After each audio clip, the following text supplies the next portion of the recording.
Awesome. Looks like we're live. Hi, Katie. Hello, Chris.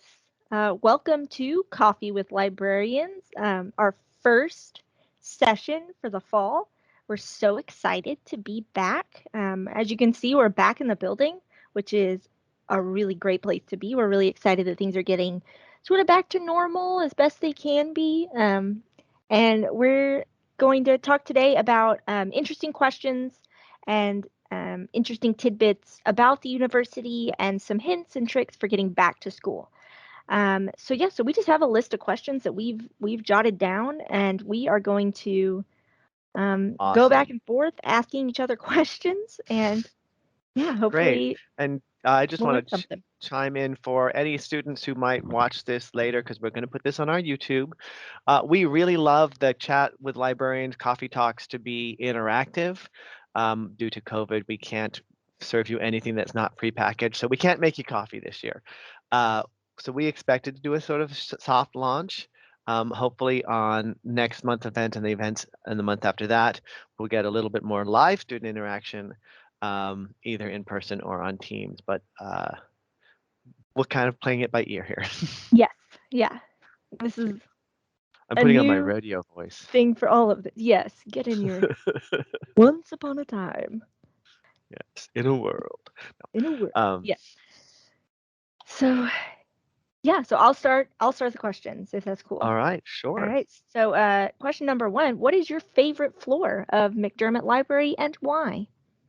I like the fourth floor, um, because it's the quietest, but also it's just the long rows of books is very familiar to me.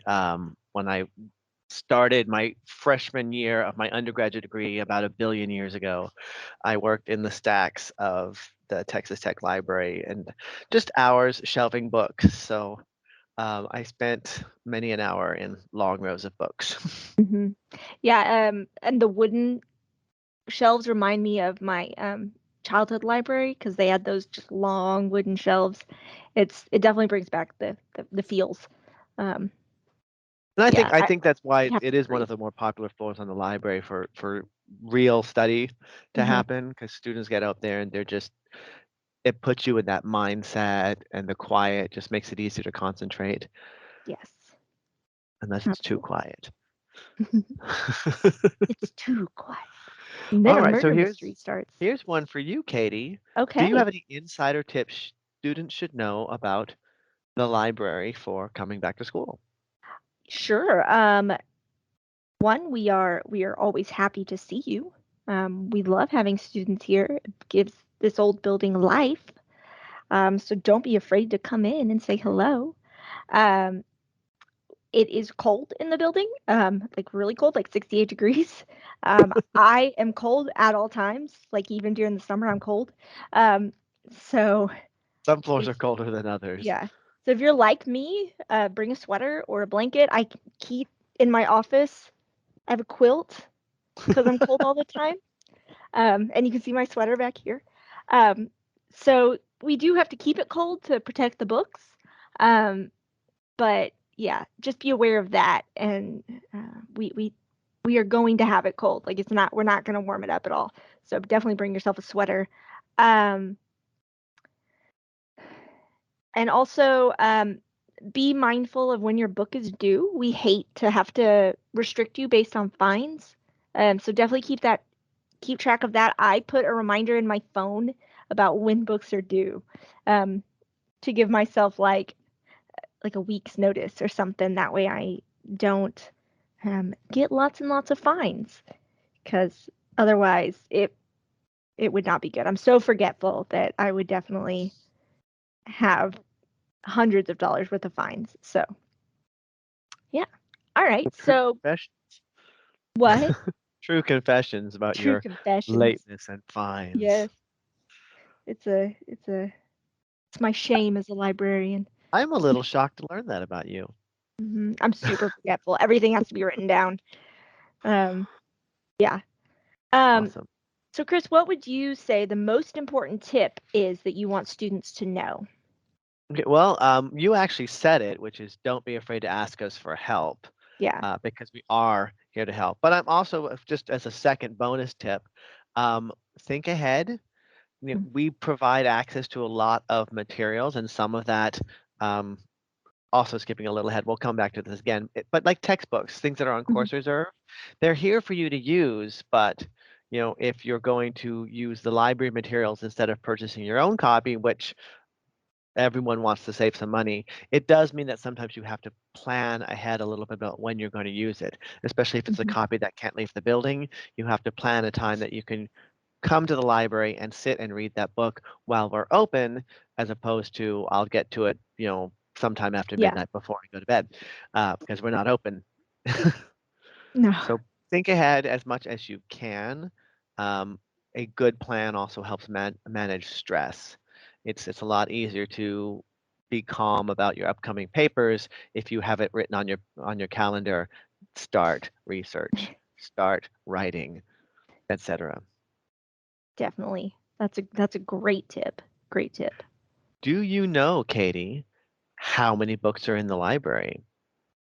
We have almost 4 million books.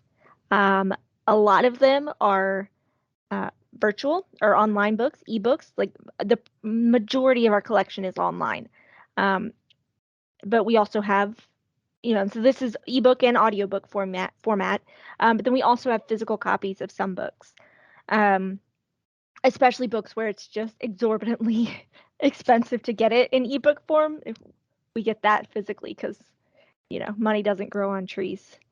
Um, so yeah, so most of our books are electronic. We find that this is the best way to provide access to the most students, especially since we are a lot of for a lot of people a commuter school. Words today, I tell you what. Yeah, for a lot of people, we're a commuter school, and so they need to access things remotely because they're not able to be here, 24/7. Um, these ebooks are the best way to provide that access to as many students as possible.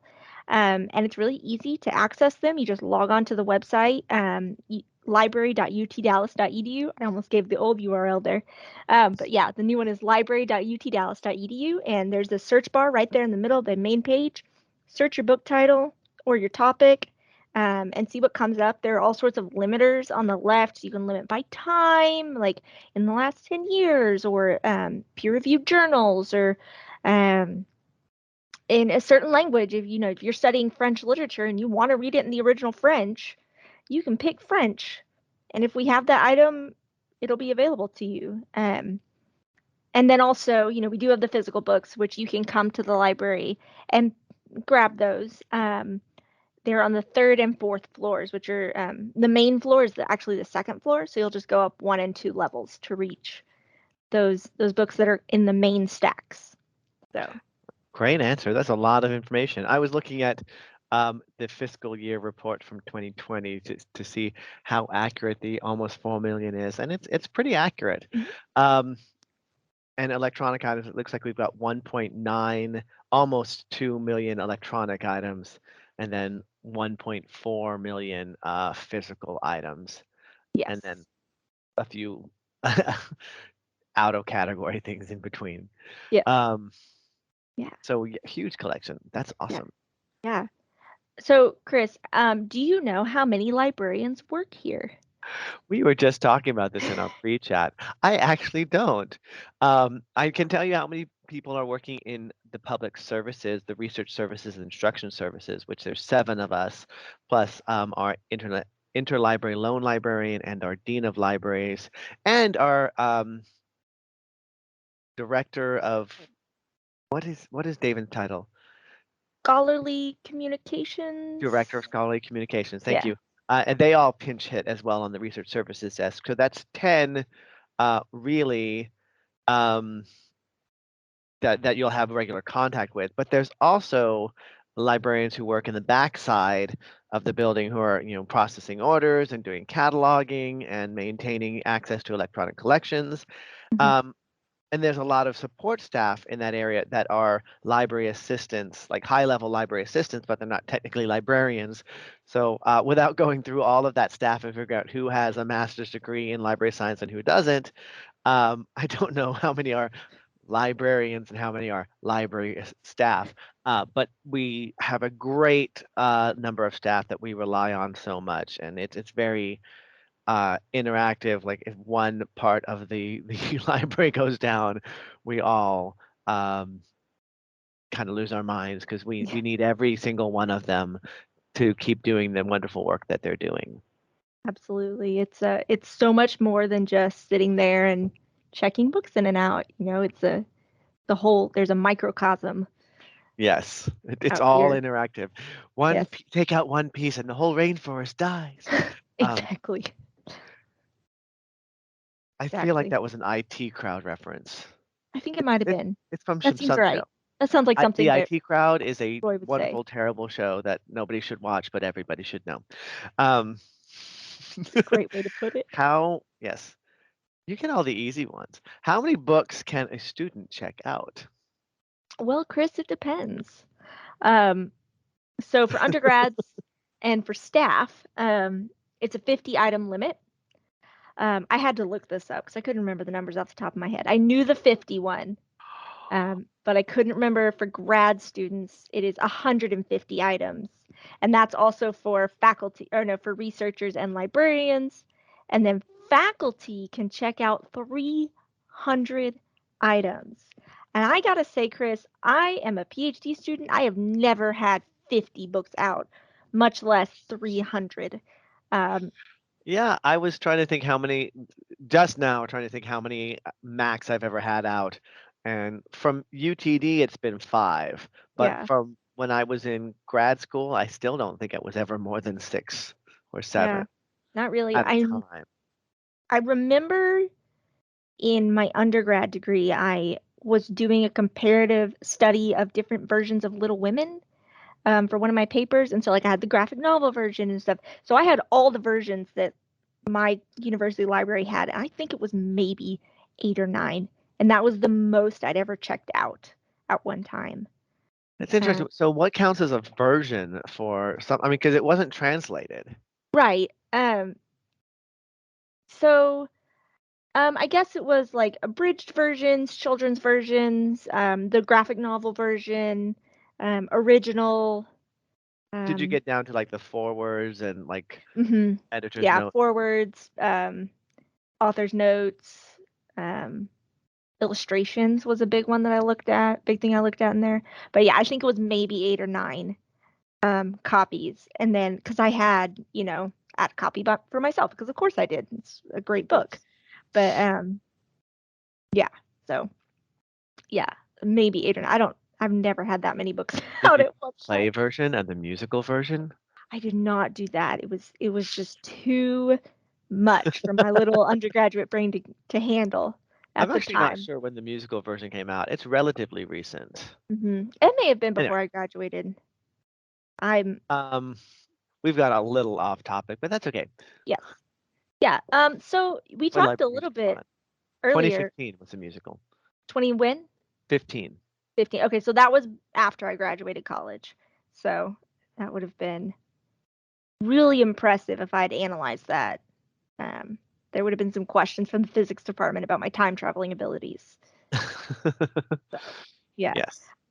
So we talked about textbooks a little bit earlier, but what can you tell me about textbooks?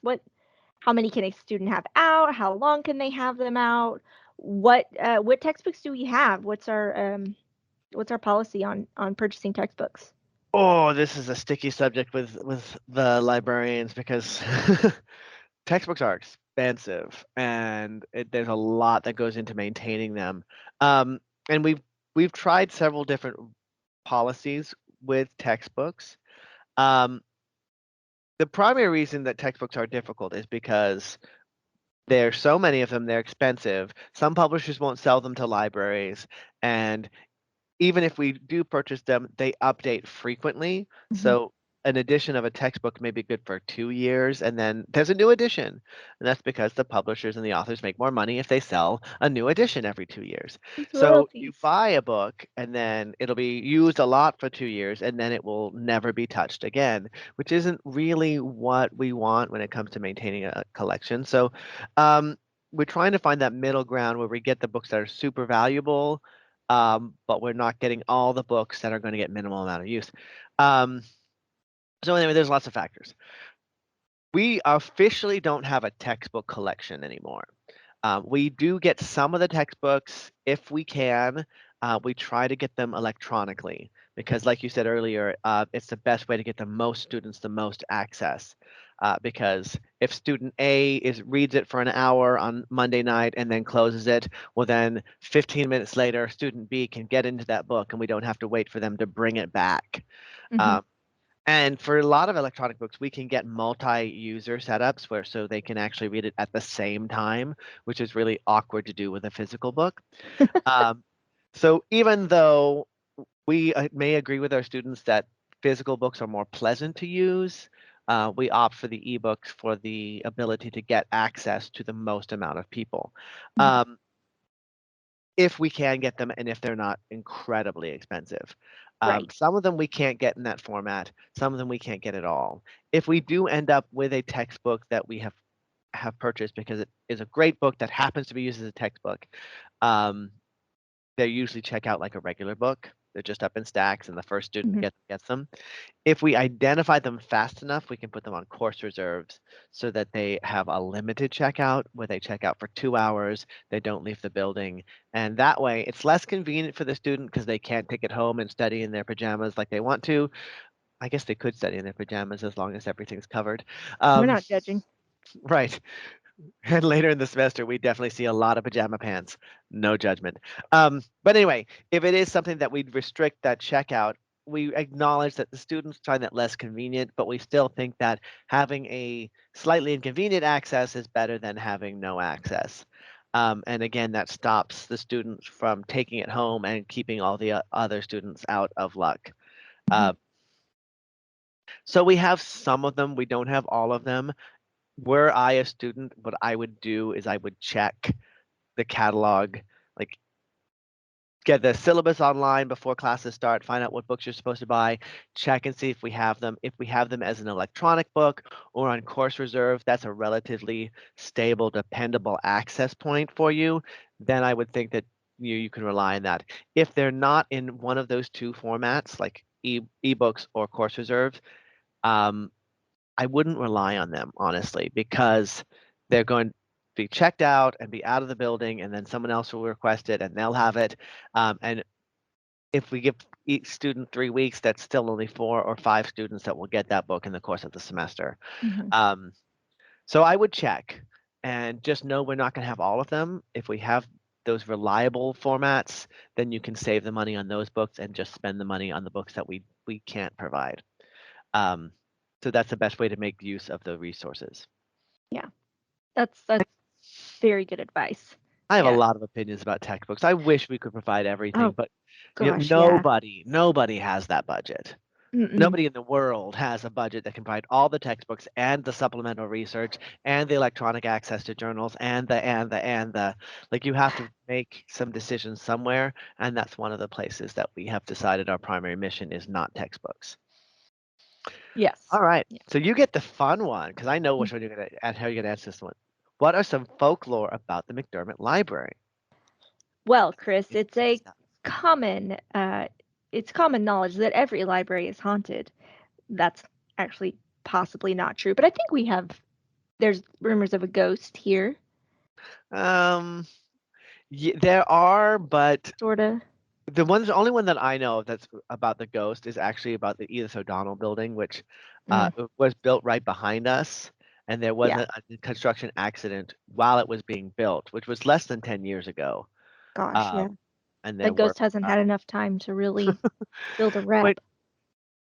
there isn't much of a folklore around it, but that's the only possible ghost that I've heard of is that the ghost of the construction worker that died. But I'm Yeah. like, that Mm, wasn't even in our building, yeah. so I Yeah. don't know about that. But who knows? There are many almost every library I've ever been in, there's been some sort of ghost folklore. So who knows? It'll come up. We've only been around for 50 years. The building's only been up since 74, 74, 1974. 1974. So, we've got time. We've got time to get a ghost. Um, my favorite little bit of folklore, though, is about Jim Riley, Dr. Jim Riley, an alumnus of UT Dallas, who was an astronaut. And Tom Cook, who was the communications manager here, asked him if he could try from the space station to access the McDermott Library. And the legend is that he was able to access, which is super exciting. He was able to get on, look up a book, and he took a flag up there with him. So the flag is hanging in the fourth floor display case with the picture of Dr. Riley. Um, and we like to say that you can access this library from anywhere on Earth or in space. Um, so we love that story. That's one of my favorites. And I'm a space It's just a junkie. cool thing to So, have. Like this yeah. flag has been in space, and also Space. if someone is unsure about whether they can rely on the library's electronic collections, we say you can get it from space. You can get it from Get it space. You from can space. definitely get it from down the street. Yeah, we're a big fan of that story. So, um, yeah, it's good. So let's both answer this next question, these next two Yes. questions, because I feel like they need perspectives. There's so many different answers. I know, I know. Um, were you always a librarian, Chris? I was always a librarian in spirit. No, I was not. I was always a reader. I Hmm. was always a ins insufferable know-it-all as a child. So Same. I think there was some librarianish qualities, but I did not aspire to be a librarian until after I finished my undergraduate degree, which my degree was in theater arts, um, which I still value the degree and I still dabble, but it's a hard way to make a living. And I was found myself working as as support staff in the SMU libraries and just figuring out how I was going to make myself a career that would support me once I grew up and was no longer in the ramen years, which for me continued all the way through grad school. Uh, so I was looking at a really good friend of mine who was the director of the Fine Arts Library at SMU, who's my boss, and I said to myself, this is not a bad option. Mhm. I've got experience working in libraries. I know that I like the environment. And look how awesome Tinsley's doing. So I decided to pursue my master's degree, and I got my master's degree while working full time at SMU. And then um, I guess about a week after I graduated from no, it was less than a week. No, I don't know. Anyway, it was sometime in the summer after I graduated. I don't know dates. Dates suck. There was a position at UTD that I applied for and got an interview, and then bing bada boom, here I am, still a librarian. Katie, how did you come to librarianship? Well, like you, I was an insufferable know-it-all as a child. I really liked in Sunday school to correct people's pronunciations of names. How dare Um, I know. It turns out not everybody can pronounce Abimelech. Um, yeah, Side so note, that this came up recently in a quiz show that I enjoy. They were talking about the names of the larger sizes of wine bottles, which are all biblical, yes. and there was a lot of difficulty pronouncing Nebuchadnezzar, which is a really really big bottle of wine. But I'm not sure that's the most biblical way of knowing those names. Anyway, back to you. Sorry. That's okay. That's a great way to know the names. It's all historical anyway. Um, yeah, so I big reader, always went to the library. We had a card catalog at the library, in my childhood library, so I, you know, learned to use the catalog that way before we got the Athena catalog system, which was on a big old clunky computer and you had to know the right codes to type in and everything. I lived in a very small town, so we got stuff a little bit late. Um, yeah, so love to read, always reading. As punishment for being making, being a bad kid, my parents would take my books away from me. Um, I thought you were going to say they made you read. It's like, oh no, don't make Oh me read. no, I hate this. No, yeah, they would take my books away from me, because they knew. Yeah, so always a reader. Majored in English literature at Texas A&M. Loved it. Um, thought for a minute I wanted to be an English teacher. Then turns out I'm not that great with kids. Thought uh, for a while actually that I was going to be a lawyer.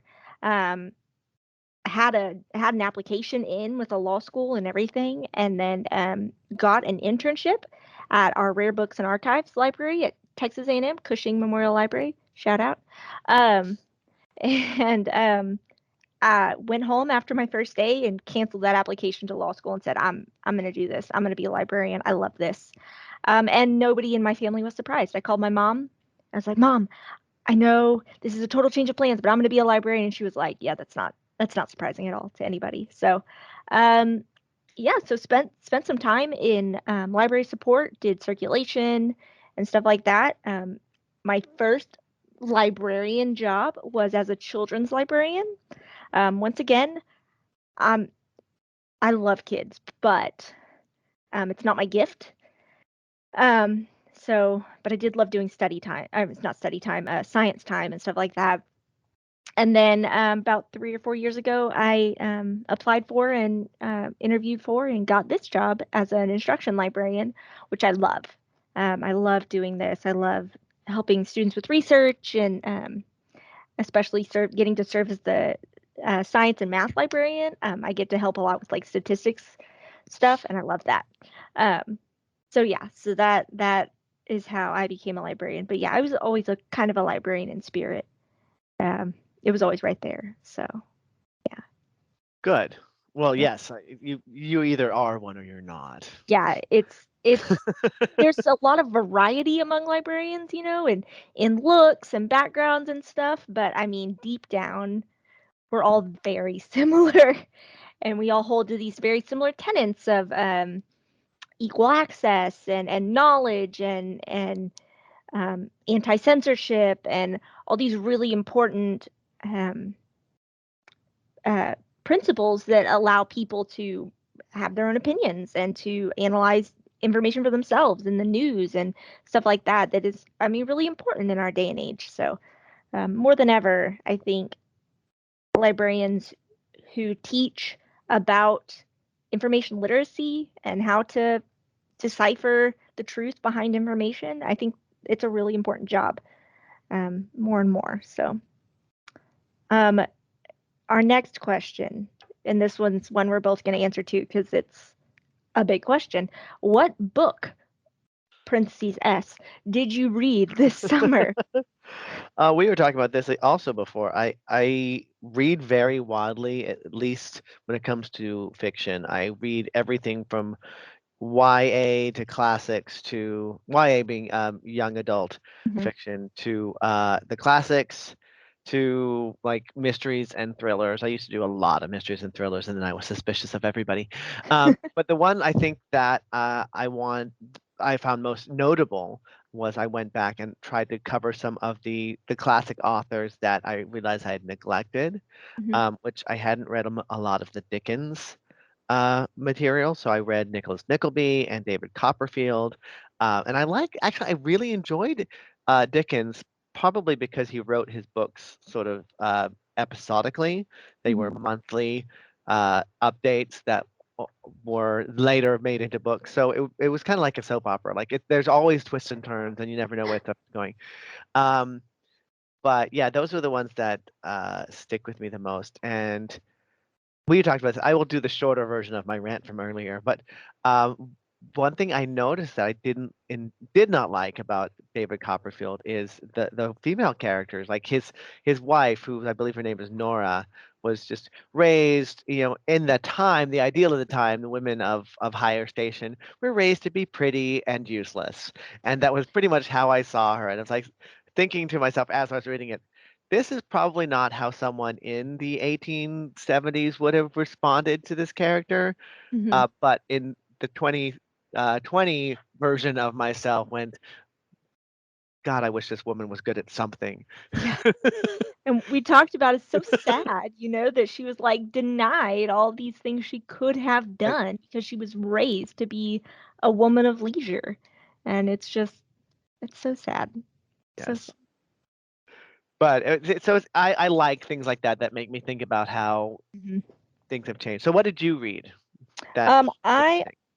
also read a lot of books over the summer. I read one on redefining anxiety, is what it's called, by Dr. John Deloney, which was really good about not just seeing anxiety uh, as a medical issue, and not just seeing it as a emotional issue, but seeing it as something that can really, requires a very holistic um, variety of um, oh gosh, of things to help it get better. So, if you need medication, you need medication, but also therapy, but also realizing, coming to terms with the fact that stuff's not always in your control. And you know, if you're religious, really getting right with your God, with your religion. And so all very good, helped me establish some good habits.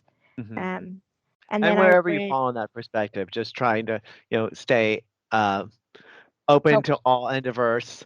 yeah, I think this is a very stressful, anxious time definitely. for everybody. So regardless of what your faith is, if that's a place that you find Yeah, stillness, you know, by all definitely. means. Yeah, and make it a priority. Was talking with um a public administration PhD student, a new one, and she was asking me, how did you handle the first semester? Because the first semester in this program is brutal. It's just insane. And I said, I really had to give myself permission on Sunday mornings to just go to church, let myself be there, not let myself feel bad about, not being studying or whatever, and just really make that a priority because it was where I found peace and where I found recharge and stuff like that. I So think it's yeah, so I read, hilarious that you give yourself permission to not be studying, and I yeah, never feel bad about not being studying. yeah. It says a lot about who I am as a person and my neuroses and why I do go to therapy every week. Um, But yeah, so I read that book, Redefining Anxiety by Dr. John Deloney. Can't recommend it enough. It was great. It's not a long read, it's a real small book. Um, I read a lot of fiction. I love historical fiction right now. I am like you, Chris. I read very widely in the fiction worlds. So yeah, I read a lot of historical fiction, World War II spies, women kicking butt, taking names, even though not much was expected of them at the time. Really using that under the radarness to defeat fascism. So loved those. Always inspired by those. And then Brandon Sanderson has the newest book in his um, I can't think of the series, but it's called Rhythm of War. It's a sci-fi fantasy book, and it's about the size of my face, width-wise. It's huge. It's like 1,000 or something pages. Anyway, so trying to make my way through that, and then I read a bunch of nonfiction too, notably Jim Lovell, the Apollo 13 commander. I read his autobiography about Apollo 13. It was really good. It was really, really good. So I highly recommend that, which goes back to my being a space nerd and loving the Yes. story about Jim Riley. So yeah, yeah. So lots of books, and I think we can encourage our students that we're not just stuck in our one little bubble of genre, that you can come and ask the librarians, hey, what do you think about this book, or do you know any good you know science fiction books, or do you know any good romance novels? And you're gonna find, like, I'm not a big romance novel reader, so I won't be able to get you the answer to that, but I know several librarians who do read romance novels, and so I'll be able to get you somebody who can really dig into that with you. So yeah, so we Yes. we cover the spectrum. I was thinking about romance novels, and sometimes they're they're predictable, but there's satisfaction in a Yes. predictable ending too. Yes. Um, what is the best study spot in the library? Ooh, that depends There's a on lot a of lot of questions on here, things. by the way. What? There's a I know. lot of questions. I know. Um, yeah, the best study spot really depends. I like the fourth floor, like you, Chris. I think it's quiet. I think it's nice. It kind of gets me in the mindset of academia. But a lot of students actually really like the basement because they can work in groups. Um, so yeah. Right now our study rooms are closed. I do love a good study room. So, but right now they're closed due to COVID-19, and we're trying to, figure out how we're going to clean stuff and all of that. So, we're hoping to get those open later in the year, but we'll see. We'll see. But yeah, I like the fourth floor the best. It's because quiet, and I like quiet when I study. So, um, See, I like okay, Chris. quiet, but I don't know that I would like study rooms because I get sort of FOMO, like what's going on outside of this room. Wait, what are they doing out there? Are those donuts? Snacks? Uh, Oh so, gosh. Okay, so who is your favorite character from a book, fiction or nonfiction? well, All time. it probably depends on what I'm reading most recently, to Yeah. be honest. And right now, I've just started rereading one of my favorite fantasy, like sword and sorcery, like sort of Mm-hmm. fantasy series, which is the Belgariad by David Eddings. Ooh. And the character of Belgareth the sorcerer is sort of my favorite because he's this 7,000-year-old, like the most powerful sorceress in the realm, and he's just cheeky and sarcastic and has like a wicked sense of humor and drinks Hmm. like a fish, and it's just like, all of these unwizardly characteristics combined with, you know, this powerful towering sort of figure. So he's a more accessible Gandalf, I think. Yes, I So buy that's that. my current favorite, but it'll Yeah. it'll change next week. Oh, of course. Of course. Yeah. What is one self-care tip that you would tell students? Um, yeah, well, like I said before, give yourself permission to not be studying all the time, to not feel guilty about that. Make sure you're making time for rest and for recharge, and if that it means going to church or to prayers or whatever it means, or just meditating or doing yoga or whatever. Do what you got to do. I think, Um, yeah, I think that relates to what mine would be, which would be yeah. make a plan or a schedule. Hmm. Because if you have scheduled to go to church or go to the gym, but you've also got scheduled your study space. You don't have to worry about, well, I should be studying. It's no, I'm not. I shouldn't be studying right now. I'll be studying this afternoon between 1 o'clock and 3 o'clock or whenever it Exactly. is. That you Yeah. have that time blocked out, but also stick to that plan. If Yes. you've scheduled yourself to study every Thursday from 2 o'clock to 4 o'clock in the afternoon, hold yourself to that, Hmm. which it goes both ways. You make yourself time to not be studying by sticking to the times that you said you would be studying. Yes. That's great. Um, yeah. I Yeah, that's a great answer. Also, get help if you need it. Hmm. I am a huge proponent of therapy. I've been on anti-anxiety medication for 10 years now. I And just you're hit very my 10. open about that, and Yeah, I that's brave. I think It it's important, and I if think a lot more people are more open about it now Mhm. than they were even 10 years ago. And it's Oh, important definitely. to be Yeah. okay with saying I'm not always okay. I'm not always okay. Yeah. I just hit my 10-year anniversary of antidepressants. So, we are in. It's party time.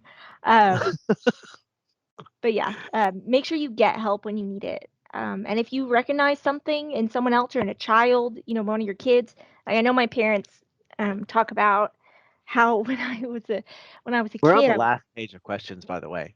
are yes.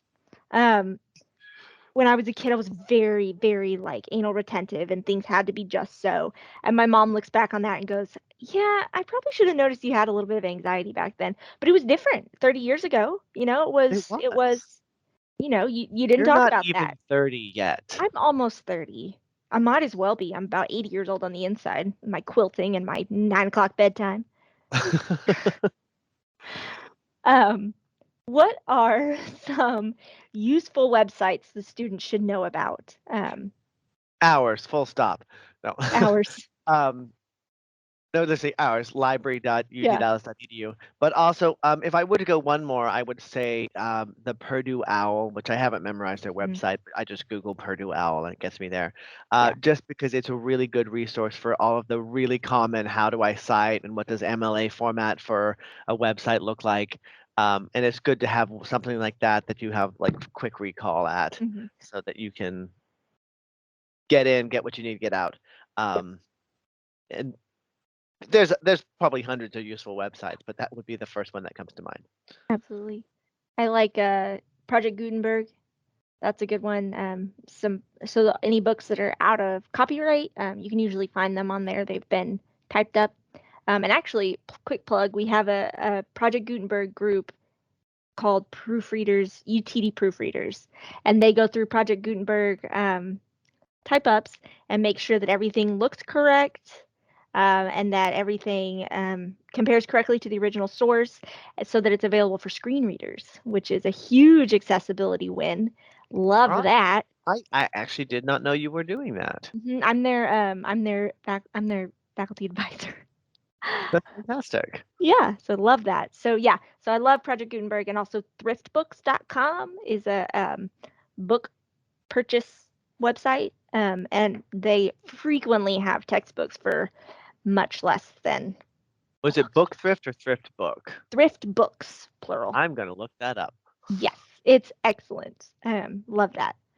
Um, yeah. So, what is campus technology that librarians think students should be aware of? I thought this was your question. Oh, this is my question. It doesn't matter. Um, ebooks, e-readers, Hmm. Overdrive are my Hmm. answers. Overdrive is one of our library ebook services that allows downloadable books, and I get a lot of my fiction from Overdrive. Yeah, I Just buy for that, so I'm the point person for that. So, if anybody has any suggestions, send me an email or use the suggestive purchase link on the library website. I think the students should know about the accessibility office. Um, that's one of my big things, my big causes, I guess, is advocacy for accessibility. And I don't think any student should suffer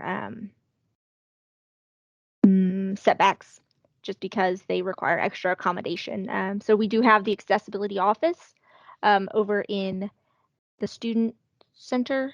Um, then we also have an accessibility office here in the library that has a Braille keyboard and some screen reader technology and stuff like that.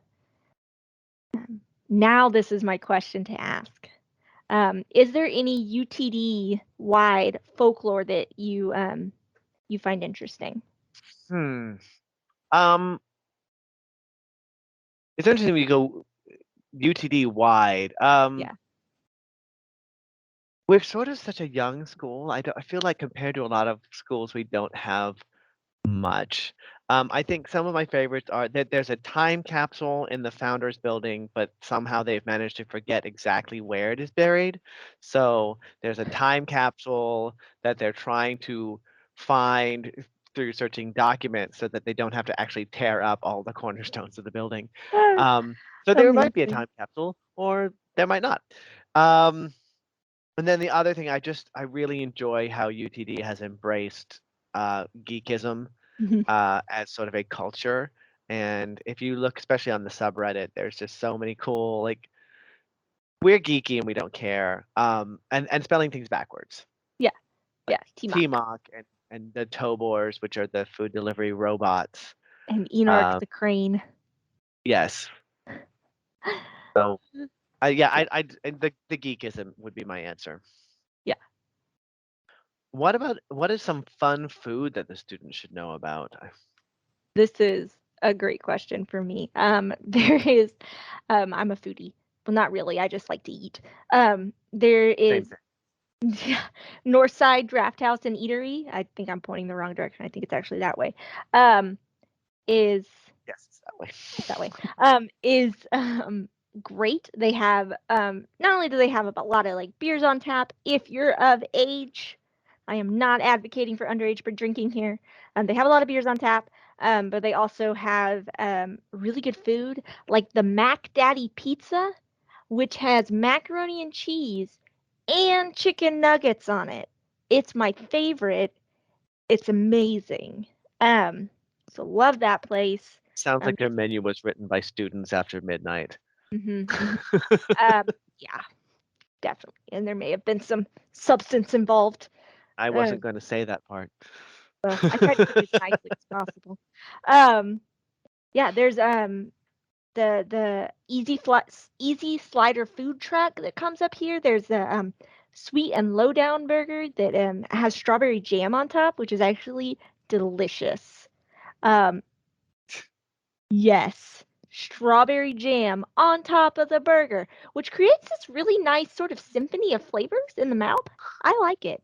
There's also I'm to twisted reserve root. judgment on that till I actually taste it. It's delicious. There's twisted root.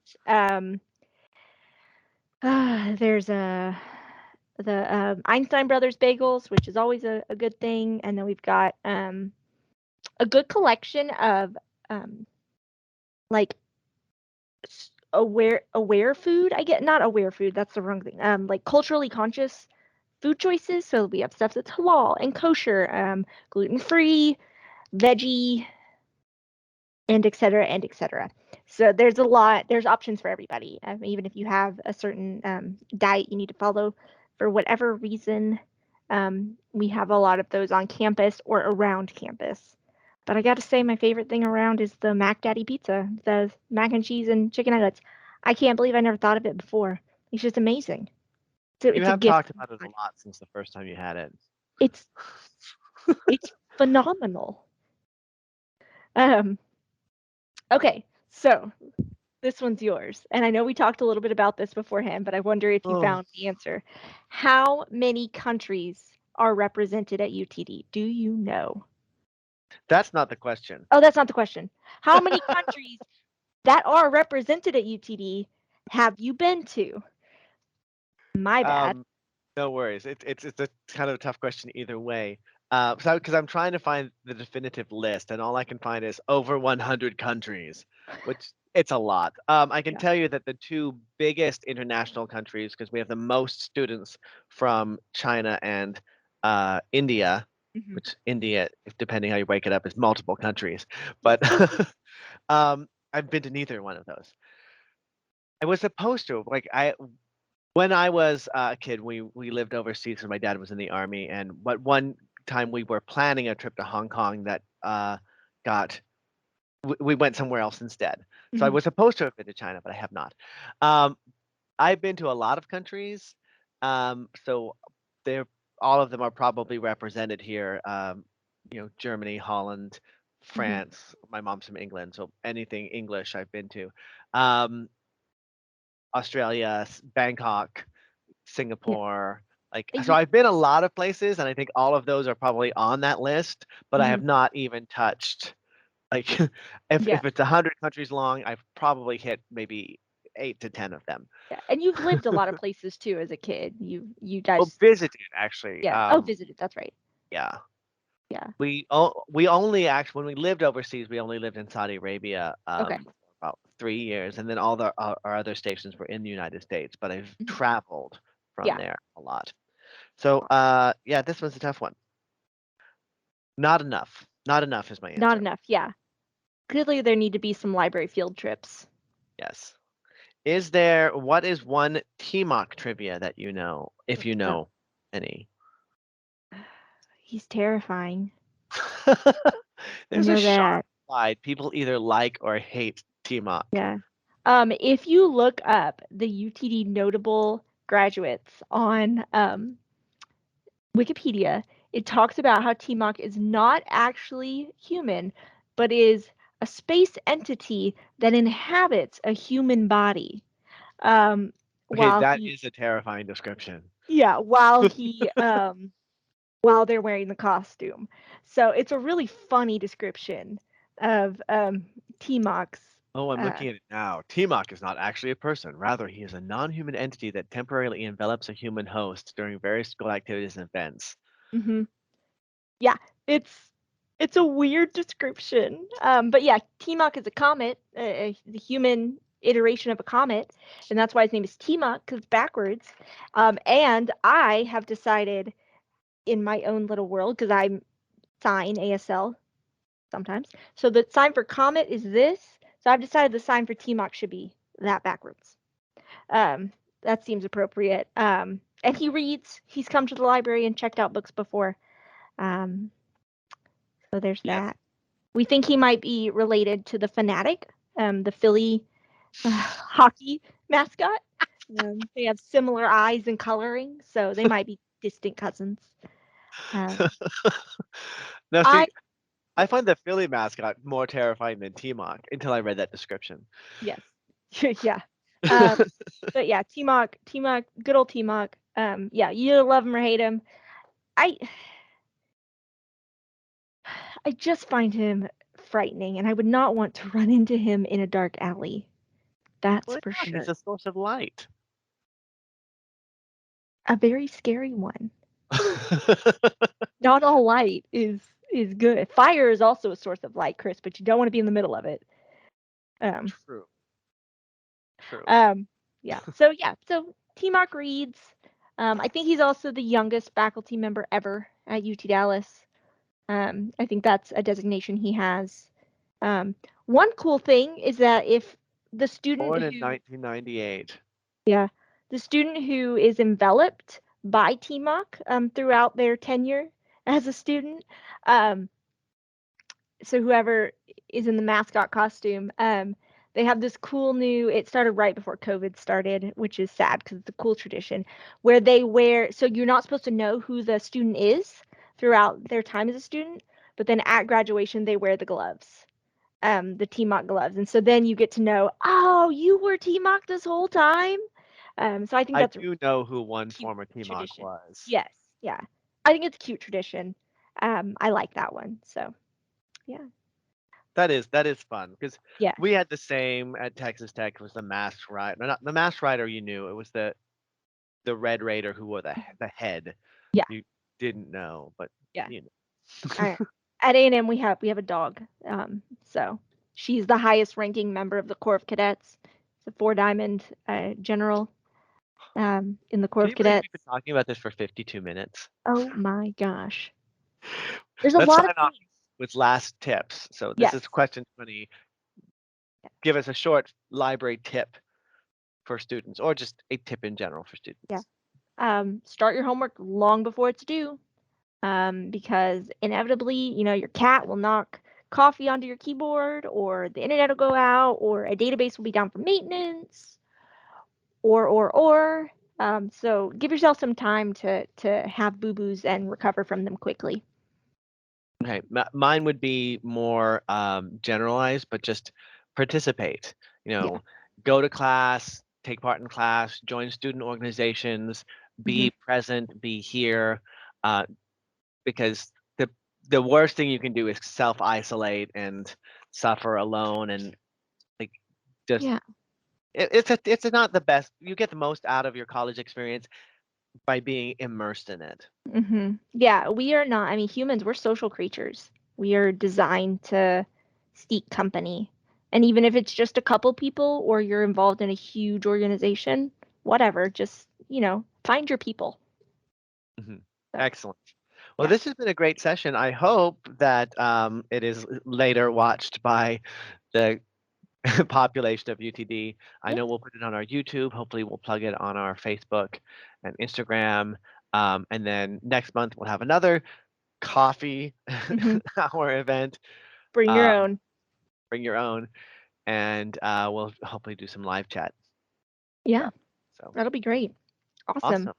Well, I've been your favorite on-campus host today, Katie, and this has been Library Coffee Chats. Thanks for coming.